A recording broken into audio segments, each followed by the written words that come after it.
This is America in the Morning from Westwood One. Good morning, I'm John Trout. It's Friday, December 18th, 2025. Here's what's coming up on America in the Morning. The prime suspect in the shooting at Brown University that killed 2 students found dead in New Hampshire. That subject matched the description. I'm Jeff McKay. A business jet with 6 people aboard crashed in North Carolina. Corporate jet that crashed off the end of the runway on the east end. I'm Jennifer King. President Trump's hand-picked board has voted to rename Washington's leading performing arts center as the Trump Kennedy Center. Sagar Magani, Washington. 5 new defendants have been charged in connection with the Minnesota Housing Services fraud scheme. I'm Haya Panjwani. On Wall Street, stocks are coming off a winning day, but options are expiring today. You could see a lot of volatility. I'm Jessica Ettinger. President Trump looking to declassify marijuana. Medical applications, when carefully administered. I'm Clayton Neville. All ahead on America in the Morning. Authorities in Rhode Island announced the suspect in the shooting rampage at Brown University that killed 2 students and injured 9 others was found dead in New Hampshire. America in the Morning's Jeff McKay reports police believe he took his own life when he realized law enforcement had found him. Police were able to track the suspect in the Brown University shooting to a storage unit in Salem, New Hampshire, where he was found dead, an apparent suicide. Providence, Rhode Island Police Chief Oscar Perez. That subject matched the description of that person of interest that this police department was desperate to put handcuffs on. That individual was identified as Claudio Neves Valente. Valente was described as a 48-year-old from Portugal and a former Brown University student. The Rhode Island Attorney General said they discovered a satchel with 2 firearms with Valente's body and evidence that matched what was found at the crime scene. Police also said he changed the license plates on his rental car in an effort to make it harder for police to track him. The Rhode Island AG said they are 100% confident that Valente was the shooter. What is not clear yet is why the suspect targeted the university. I'm Jeff McKay. Correspondent Joan Jones recaps the 24 hours when police were able to zero in on the suspect in the Brown University shooting, and he's also suspected of killing a professor at MIT in Boston. On Thursday, WPRI-TV in Providence reported that shortly after police interviewed that second person, they developed a new lead, a rental car that had been found abandoned in New Hampshire that police believe was used by the suspect in the Brown University shooting. But WPRI reporter Tim White says that's when things got interesting. The car is believed to be tied to the homicide in Brookline, Massachusetts of an MIT professor. MIT professor Nuno Loureiro was found shot to death in the foyer of his condominium on Monday evening, about 50 miles from the scene of the Brown University shooting. Loureiro was a professor of physics and director of the MIT Plasma Science and Fusion Center. Now, back to the scene at Brown University, more evidence has emerged, including reportedly an unexploded bullet found near the classroom where the 2 students were killed. 40 shots were fired and just 1 shell that had not been fired, and that suggests the gunman's weapon may have jammed. I'm Joan Jones. The NASCAR world is devastated as officials are confirming there were 7 people killed, including former driver Greg Biffle, in a small plane crash north of Charlotte, North Carolina. Jennifer King reports. A business jet with 6 people aboard crashed and exploded into flames Thursday morning at Statesville Regional Airport in North Carolina. 10:15 a.m., we got a report of a corporate jet that crashed off the end of the runway on the east end. When actually I came out, it was already fully involved. We've had multiple agencies, as we said, come. Airport manager John Ferguson, courtesy WSOC. The FAA arrived about 12 o'clock today. They're taking over the scene. They're taking over the investigation. We have no information on any cause. It'll take some time to get the debris off the runway to get it safe again. The airport north of Charlotte serves Fortune 500 companies and NASCAR teams, and flight records show the Cessna was registered to a company run by retired NASCAR driver Greg Biffle. That is the initial belief, is that Mr. Greg Biffle, from visual people identifying him entering the plane along with immediate family members, yes. Biffle was known as a legendary NASCAR driver and for his charity work delivering supplies to victims after Hurricane Helene. The statement says this tragedy has left all of our families heartbroken beyond words. The plane's flight plan had it bound for Sarasota, Florida, Treasure Island in the Bahamas, and then back to Statesville the same day. But the Cessna turned back just a few minutes after takeoff before attempting to land. Plane just crashed at Lakewood. Joshua Green was with golfers at nearby Lakewood Golf Club who were shocked to witness the crash. It was way too low. Huge explosion. Video from the scene shows first responders rushing onto the runway as flames burned near scattered wreckage. I'm Jennifer King. Medicaid fraud in the billions in just one state. When America in the Morning continues after these messages.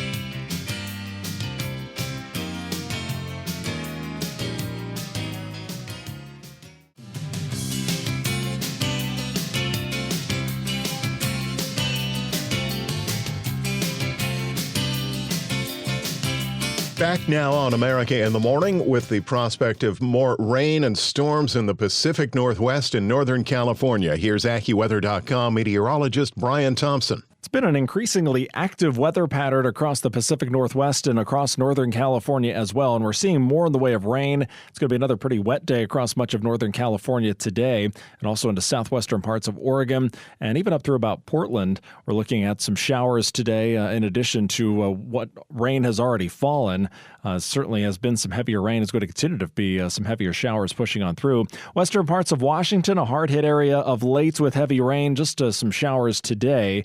Again, most of the heavier rain staying off to the south. Now, farther east across the Rockies, there will be some rain and snow through Montana and Idaho today, western parts of Wyoming. Still a lot of wind across the Rockies. We're still looking at the potential for some 70 to 80 mile per hour wind gusts, parts of southeast Wyoming and parts of the Colorado Rockies, and through much of Montana and Wyoming, we're going to see winds gusting as high as 50 to 70 miles per hour. Some rain and some snow across the northern plains, across North Dakota and into parts of Minnesota, maybe a little sleet or freezing rain mixed in, but generally dry through the central and southern plains. The Four Corners region, pretty quiet today. Same goes through much of the southeast, looks pretty dry outside of maybe a couple of early showers in the Outer Banks of North Carolina. Most of the activity in the east is going to be across the northeast today. Some very strong winds pretty much all across the northeast today, some 40 to 50 mile per hour gusts, maybe some 60 mile per hour gusts near the coast, where it will be pretty warm for much of the day before it turns colder late.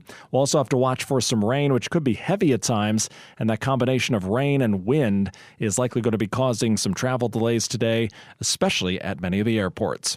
That's the nation's weather. I'm AccuWeather.com meteorologist Brian Thompson. Follow us wherever you get your podcasts. Search America in the Morning in your favorite listening app. A famous performing arts facility is undergoing a name change after President Trump's hand-picked board voted to make the Kennedy Center the Trump Kennedy Center. Washington correspondent Sagar Meghani reports. President Trump's hand-picked board has voted to rename Washington's leading performing arts center as the Trump Kennedy Center. His spokeswoman says it's because of the unbelievable work the president has done in saving the building and its reputation. Well, I was honored by it. The board is a very distinguished board, most distinguished people in the country. And I was surprised by it. I was honored by it. You know, we're saving the building. We saved the building. The building was in such bad shape, both physically, financially, and every other way. And now it's very solid, very strong. He couldn't have been that surprised since he's been referring to it like that. The Trump Kennedy Center, Kennedy Center, I'm sorry. Oh, this is terribly embarrassing. Congress named it the John F. Kennedy Center for the Performing Arts. It's unclear whether the board has the authority to simply change it. Some Democrats are blasting the switch as illegal. Sagar Meghani, Washington. Alleged Medicaid fraud in Minnesota is believed to be in the billions of dollars. Correspondent Haya Panjwani reports on the latest scheme uncovered that the U.S. attorney called staggering. 5 new defendants have been charged in connection with the Minnesota Housing Services fraud scheme. During a news conference, First Assistant U.S. Attorney Joe Thompson said that federal officials suspect a significant portion of roughly $18 billion paid out by Medicaid to Minnesota programs was fraudulent. What we see in Minnesota is not a handful of bad actors committing crimes. It's a staggering industrial-scale fraud. It's swamping Minnesota and calling into question everything we know about our state. He said 2 defendants pocketed $750,000 instead of helping Medicaid recipients find stable housing. Prosecutors allege that they used the proceeds to travel to international destinations, including London and Dubai. One defendant submitted $1.4 million in fraud claims, using some to purchase cryptocurrency. Federal officials say he fled the country after receiving a subpoena. Audio courtesy of KSTP. I'm Haya Panjwani. Concerns over the accuracy of new inflation data when America in the Morning continues after these messages.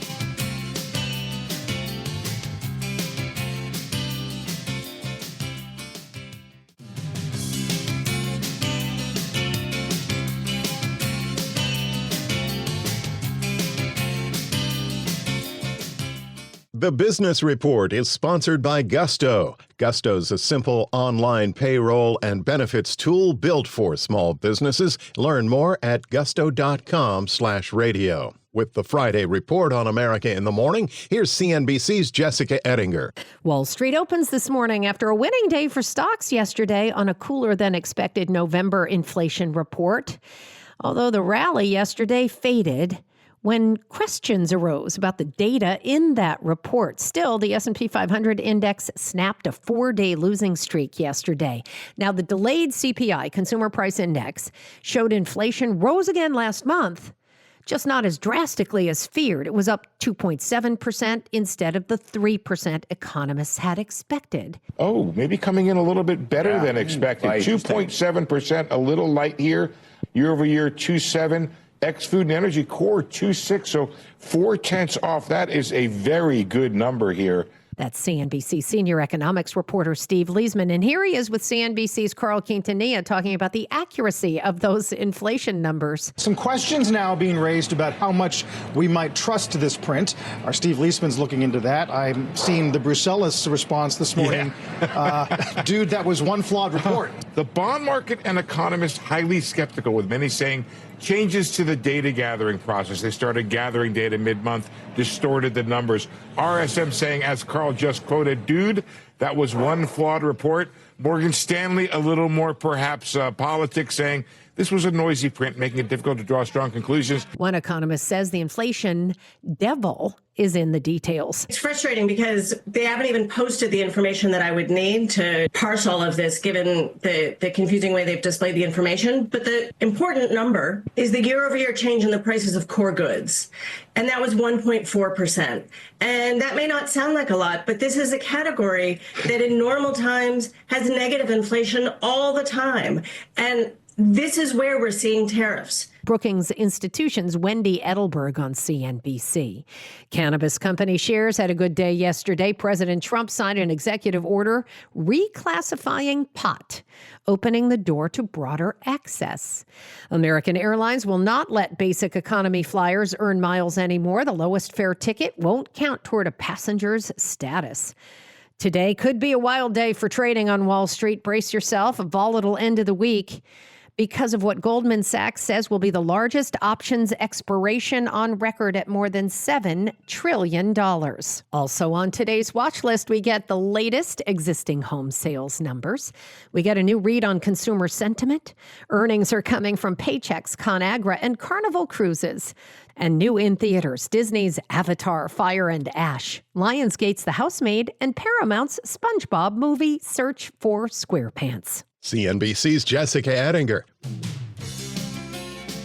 When we return on America in the Morning, declassifying marijuana at the federal level after these messages.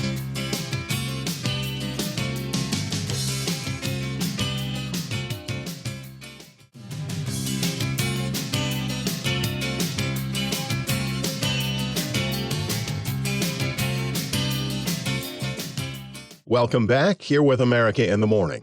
In what some have said is long overdue, President Trump is taking steps to declassify marijuana. Correspondent Clayton Neville reports. President Trump has signed an executive order that reclassifies marijuana as a Schedule III substance, which is defined by the DEA as drugs with a moderate to low potential for physical and psychological dependence. Currently, cannabis is classified in the same category as heroin, ecstasy, and LSD. Now, the changes will allow the FDA to study medicinal uses of the drug. The president said the facts compel the federal government to recognize that marijuana can be legitimate in terms of medical applications when carefully administered in some cases. The president insisted the order does not legalize marijuana in any way, and he said it's intended to help Americans who are struggling with chronic pain. I'm Clayton Neville.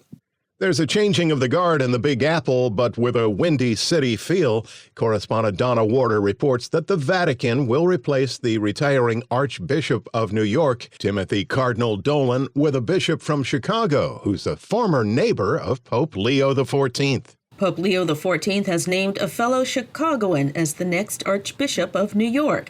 He's Bishop Ronald Hicks, who's been the Bishop of Joliet, Illinois for about 5 years, serving some 520,000 Catholics. Hicks will replace the retiring Cardinal Timothy Dolan, who submitted his resignation in February. The 58-year-old Hicks grew up in South Holland, Illinois, and once told a local TV station that he and Pope Leo, the former Robert Prevost, grew up in the same neighborhood, even though they didn't meet until last year. In November, Hicks endorsed a special message from the U.S. Conference of Catholic Bishops condemning the Trump administration's immigration raids. I'm Donna Warder. America in the Morning for Friday, December 19th, 2025, is produced by Jeff McKay. I'm John Trout. This is Westwood One.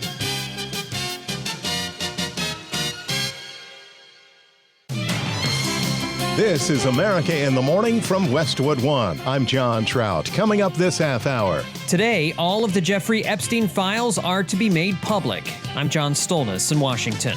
The debate over health care seemingly rolls into the holidays. I'm Clayton Neville.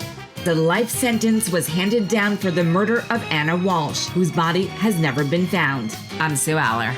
TikTok finally gets its American investors. I'm the new old tech guy, Chuck Paul. The Trump administration has sold a massive package of more than $10 billion in arms to Taiwan. I'm Donna Warder. The Trump administration targets gender-affirming care. A Wisconsin judge is found guilty, and Robert Workman has sports. Back after these messages.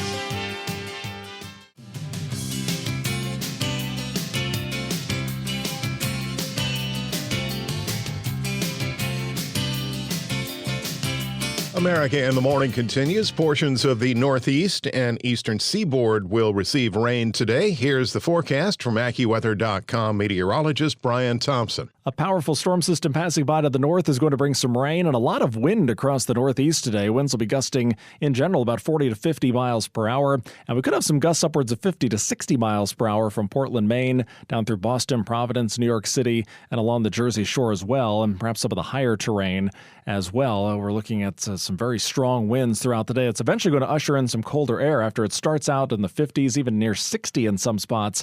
We will see temperatures tumble later in the day, and it's going to lead to some snow showers across the interior. Where that front already has gone through, we'll see some snow showers and flurries across lower Michigan today. High temperatures mostly in the 20s, and some of that colder air diving southward into the Tennessee Valley. Highs will be in the 40s down into Tennessee and northern Alabama, but it warms up quickly as you go farther south and east into Florida. We're looking at highs in the 80s today across much of central and south Florida.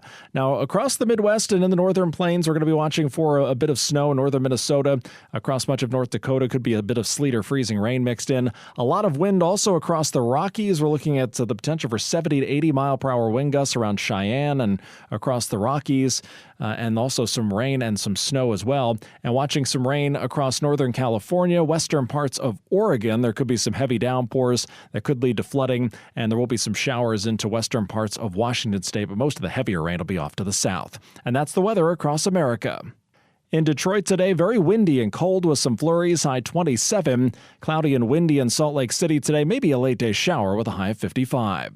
That's the nation's weather. I'm AccuWeather.com meteorologist Brian Thompson. Follow us wherever you get your podcasts. Simply search America in the Morning in your favorite listening app. Today's the deadline for the Justice Department to release all the files the government has on Jeffrey Epstein and his child sexual assault ring, thanks to legislation passed by Congress and signed by President Trump into law a month ago. John Stolnis has the story from Washington. Anticipation over what will be released by the DOJ is high after Epstein victims and some members of Congress have spent years trying to get all the information and evidence of the Epstein case made public.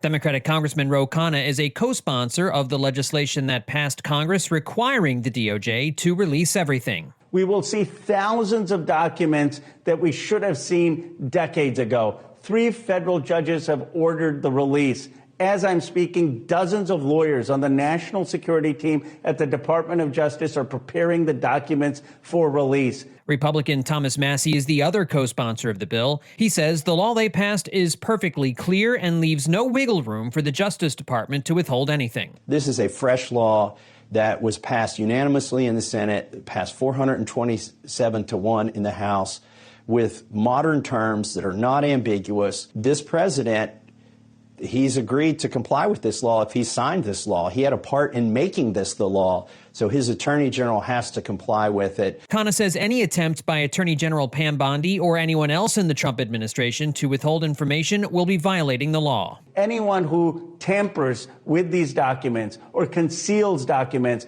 or engages in excessive redaction will be prosecuted because of obstruction of justice. The information is supposed to be released via a publicly accessible database, and Massie says it'll be clear if certain information is not released. If we get a large production on December 19th, and it does not contain a single name of any male who's accused of a sex crime or sex trafficking or rape or any of these things, then we know they haven't produced all the documents. It's that simple. Tomorrow, finally, rich and powerful men who raped underage girls or who covered up for this abuse will be held accountable. The Epstein class needs to go. John Stolnis, Washington.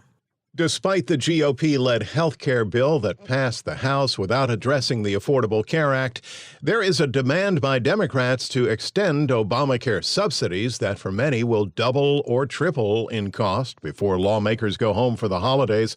Correspondent Clayton Neville reports. This week, lawmakers on Capitol Hill approved a health care bill that Republicans believe would lower health insurance premiums for Americans. It does not include an extension of the expiring Affordable Care Act tax credits, which is what Democrats have been pushing for in the fight over health care. During his address to the country this week, President Trump blamed Democrats for high health care costs. And you see that now in the steep increase in premiums being demanded by the Democrats, and they are demanding those increases, and it's their fault. It is not the Republicans' fault. It's the Democrats' fault. Democrats, though, pointing to the president's record on health care. Congressman Jim McGovern. In February of 2016, then presidential candidate Donald Trump said, we're going to replace Obamacare with something so much better. Nothing followed. On February 27th of 2017, the president said, we have a really terrific, I believe, health care plan coming out. Never did. May 10th, 2018, Donald Trump said, but wait till you see the plans that we have coming out literally over the next 4 weeks.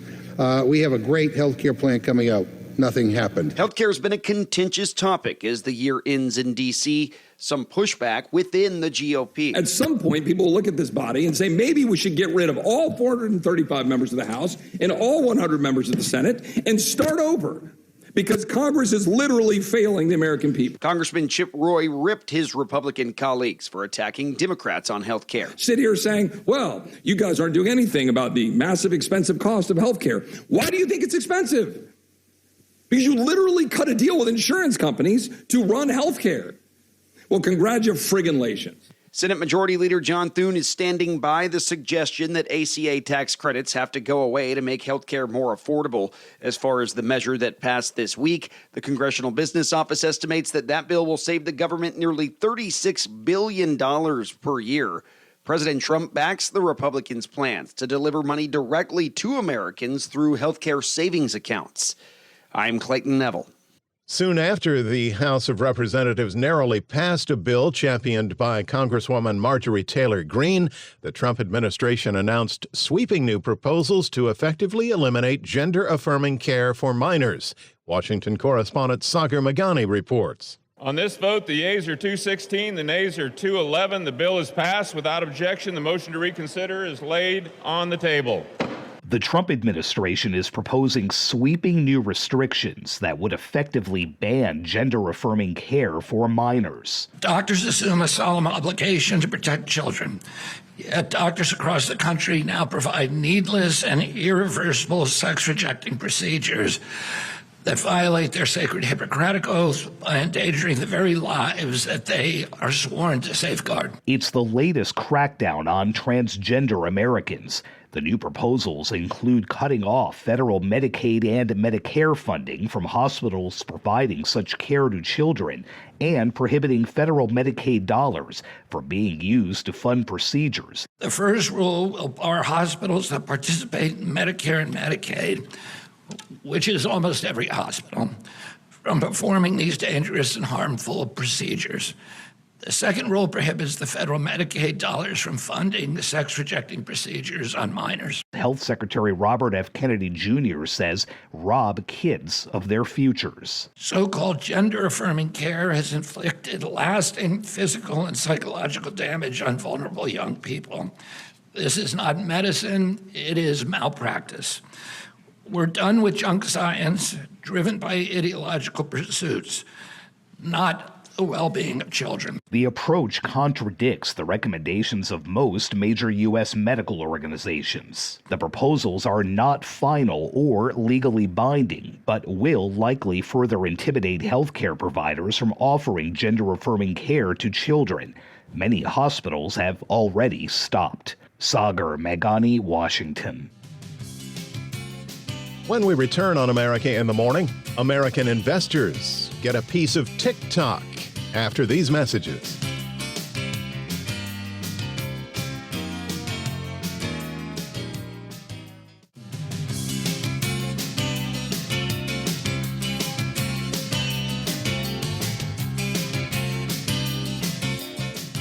He's going to spend the rest of his life behind bars. Sue Aller reports on the sentencing of Brian Walsh, found guilty of murdering and dismembering his wife.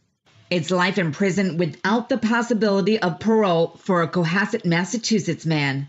Mr. Walsh, you will live with the guilt and burden of Anna Walsh's death for the rest of your life. The judge imposed a sentence after a Norfolk County jury found Brian Walsh guilty of first-degree murder on Monday, following about 6 hours of deliberations over 2 days. Your acts in dismembering your wife's body and disposing of her remains in multiple area dumpsters can only be described as barbaric. The mother of 3 young boys disappeared around New Year's Day 2023. Her body has never been found.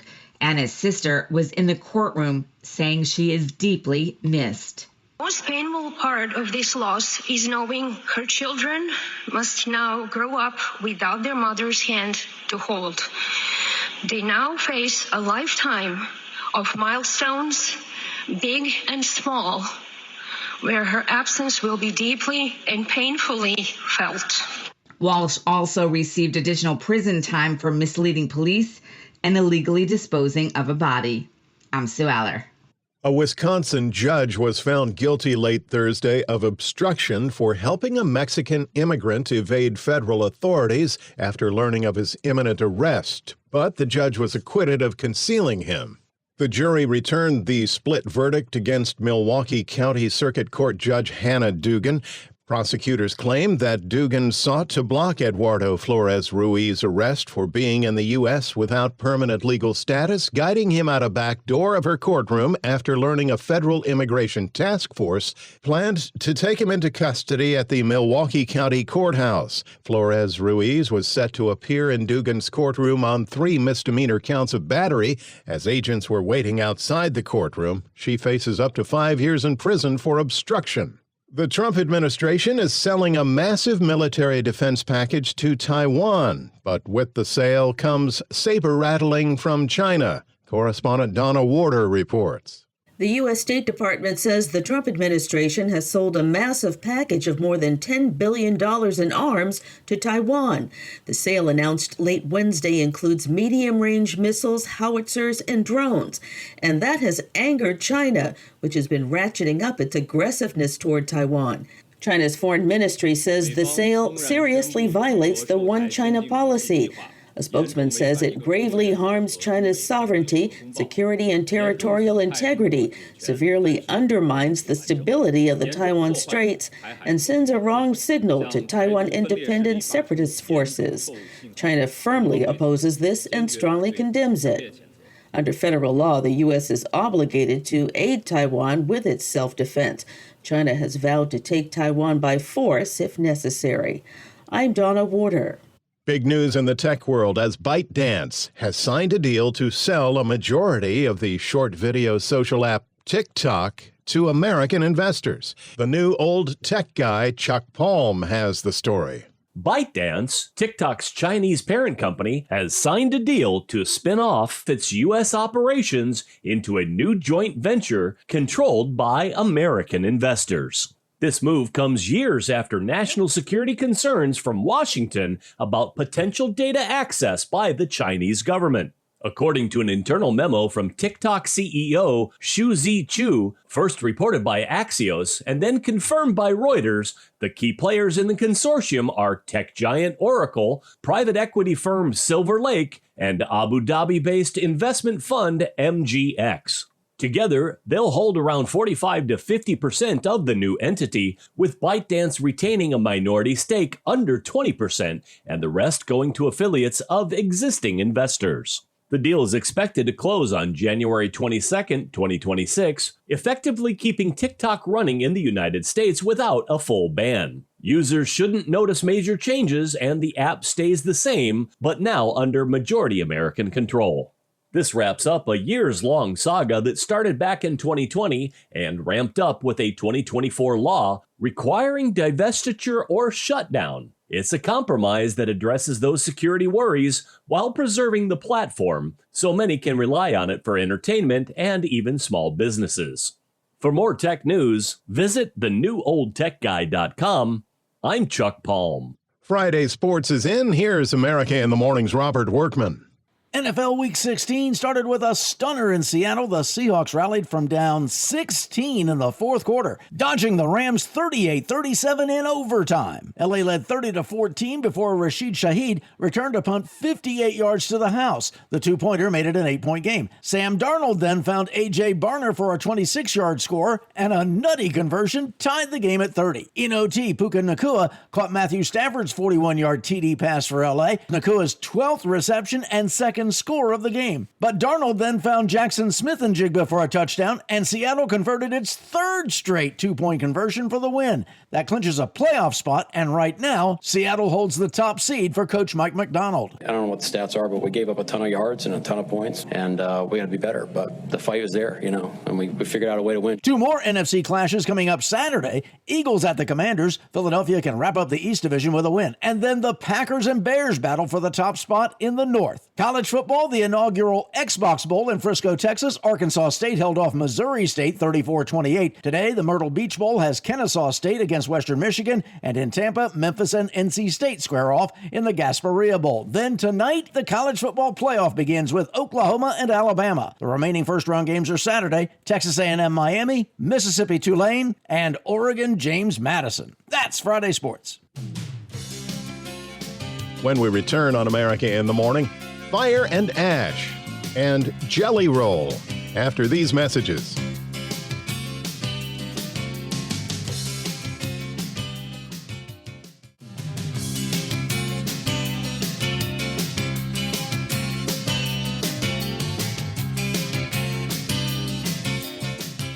America in the Morning continues.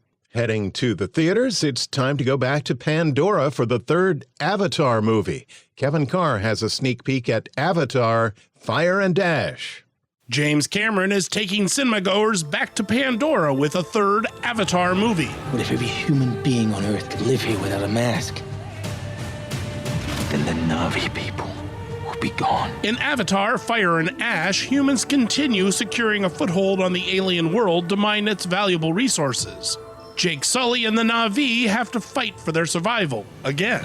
We must fight! But there's a new homegrown threat, a rogue Na'vi tribe that worships fire and destruction. Fire is the only pure thing in this world. By now, you know to go to an Avatar movie for the spectacle with eye-popping visuals and slick action sequences. You want to spread your fire. across the world. You need me. The characters remain two-dimensional with not terribly subtle social allegories for our own history. And Zoe Saldana just yells and hisses throughout her dialogue again. But I've learned to live with this now that we're 3 movies deep. Your goddess has no dominion here. The spectacle is definitely worth it, and the pacing works better than the previous film. And that immersive nature is the best you'll ever see. This world goes much deeper than you imagine. Go for the cinematic experience, but plan for a bathroom break, because this one clocks in at 3 hours 17. What does that always say? Sully stick together. No, the other one. Sully never quits. That's right. Sully's never quit. Avatar Fire and Ash gets 4 flames out of 5. I'm Kevin Carr, and that's the way I see it. Rising country star Jelly Roll has come a long way from his teenage years when he was first jailed and then spent a decade shuttling between juvenile facilities and prison. As correspondent Jennifer King reports, he can now put his past behind him thanks to a pardon from the governor of Tennessee. Country musician Jelly Roll, legal name Jason DeFord, was among 33 people to receive a pardon from Tennessee Governor Bill Lee, acknowledging the award-winning Nashville native's long road back from drugs and prison. The musician had backing from civic leaders like the sheriff of Davidson County and the CEO of Live Nation. He received a non-binding recommendation from the state parole board back in April when he talked about how a pardon would make it easier for him to travel and share his message. Every time I travel, it takes a team of lawyers and a mountain of paperwork to secure my entry into those countries. After arrests for aggravated robbery and drug dealing when he was younger, Jelly Roll now often visits jails and rehabilitation centers to talk about second chances and has even testified before Congress. Last week, he was invited to become a member of the Grand Ole Opry, and he's received 3 2026 Grammy nominations, including Best Contemporary Christian Music Performance. I'm Jennifer King. America in the Morning for Friday, December 19th, 2025 is produced by Jeff McKay. I'm John Trout. This is Westwood One.